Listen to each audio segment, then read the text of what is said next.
next guest is well known for his guest hosting appearances on The Tonight Show. As a matter of fact, the best-selling book of lists #2 named him the #1 most frequent talk show guest on television. And you know why. He's quick.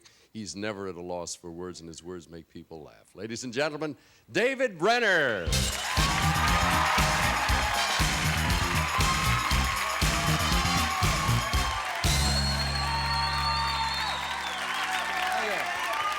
Thank you, thank you. Thank you. Wow, you're making me feel good. I got a little upset. This is a little big on me, isn't it? Yeah. You know what the problem is? I always wear things. That's because I hate big things. I don't know why I did it, because when I was a kid, I had all hand-me-downs. Everything was so big on me. You know, I didn't see my hands till I was like 17 years old. You know, and whenever my parents would take me to buy clothes, they do the same thing. They buy everything big. You know, I said, hey, come on, why? And my parents always gave me the same reason. David, you're going to grow into it. You know what I wanted to do when I grew up, but I didn't have the nerve? I wanted to take my parents shopping for clothes. Because you know, as you get older, you start to shrink. And I wanted to get them all this real tight clothing. Say, hey, you're going to grow into it, Mom, Dad, you're going to grow into it. I didn't have the nerve, though. You know what had to be? The worst hand-me-down were shoes. These huge things, you had to stuff toilet paper in your shoes. Every kid had, you couldn't knock a kid over in my neighborhood. And then when I went to get shoes in the store, my mother would embarrass me all the time. She'd always do the same thing. She'd always press her thumb against the end of the shoe. David, where's your big toe? Let me feel your big toe. Let me feel your big toe. I hated that. I never took it with me when I went to get underwear.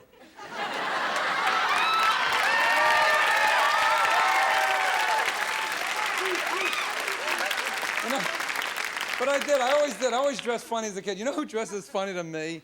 Hunters. Did you ever see a hunter? They stand in the woods wearing all this camouflage clothing. They really think the animals can't see them.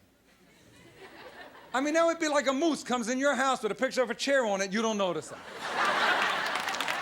Is that dumb?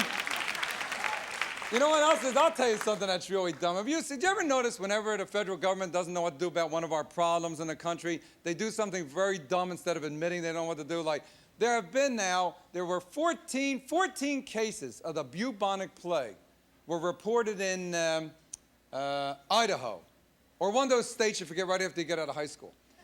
Now, of course the government doesn't know what to do. Who would expect them to know? I mean, there hasn't been a case of the bubonic plague in what, 200, 250 years? So instead of just coming out on television saying, we don't know what to do. Did you see what they're doing? To stop the possible spread of the plague, they're warning us, all 242 million Americans, never play with a dead animal. Now, I don't know about you, but you know, sometimes after dinner, I like to take a nice stroll over to a highway, pick up a dead raccoon and whip him around a little bit. No more. That's dumb. You know what that's like? It's as dumb as did you see the billboard the government's putting all over the country, all the highways? They have this big billboard it has on the billboard. Illiterate, call 1-800.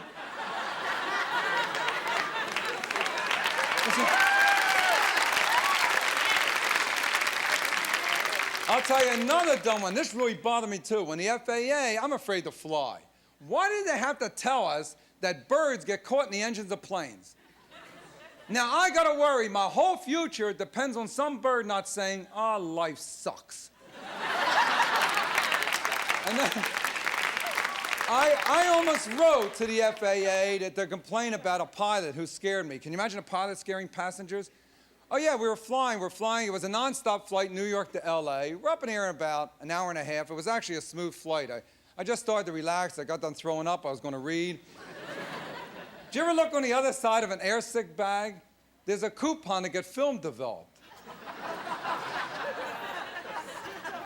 So I'm sitting there, and all of a sudden, the door of the cockpit opens, and out walks the pilot.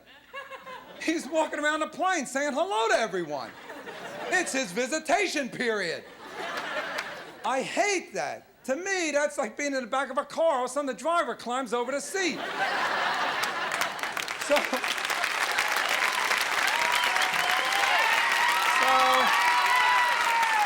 he's walking around the plane. Hello, pilot, pilot.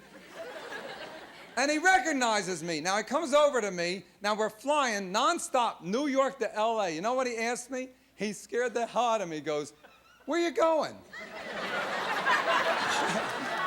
Thank you, everyone. Thank you.